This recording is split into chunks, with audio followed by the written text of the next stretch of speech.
Violent protests forced the UN agency providing aid to Palestinians to close its headquarters in East Jerusalem, and the VA overpaid its top executives by nearly $11 million last year. Good morning, I'm Janine Herbst from NPR News, and here are today's top stories. The UN agency providing aid to Palestinians says it's been forced to shut its headquarters in East Jerusalem because of violent protests. NPR's Lauren Frayer has more from Tel Aviv.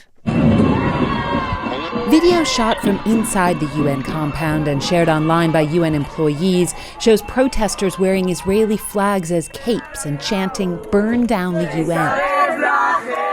The UN says the protest was organized by an Israeli municipal politician and that police stood by and let it unfold.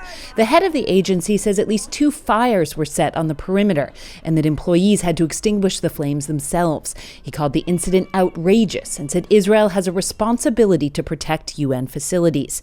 Israeli Prime Minister Benjamin Netanyahu's government, though, accuses the UN of bias toward the Palestinians and alleges without proof that some UN employees were involved in Hamas's October 7th attacks. Lauren Frayer, NPR News, Tel Aviv. The family of a black U.S. airman recently killed by a Florida deputy in his home is speaking out for the first time. Adrian Andrews from member station WFSU reports the family and their attorneys say the whole incident could have been avoided because deputies were likely in the wrong home. Civil rights attorney Ben Crump is representing the family of senior airman Roger Fortson, who was shot 6 times by an Okaloosa County Sheriff's deputy last Friday. The sheriff's office says the 23-year-old was armed and that the deputy shot him in self-defense. Crump argues the deputies shouldn't have been in his apartment in the first place. Okaloosa Sheriff's Office says it's turning the investigation over to the Florida Department of Law Enforcement. For NPR News, I'm Adrian Andrews in Tallahassee. The Department of Veterans Affairs overpaid top executives by nearly $11 million last year. NPR's Quill Lawrence reports on the VA Inspector General's investigation. When Congress wrote the PACT Act, a massive expansion of VA benefits for troops exposed to toxic chemicals, it included funds to attract and retain VA executives. The aim was to stay competitive with hiring in-demand health executives to deal with a deluge of new claims.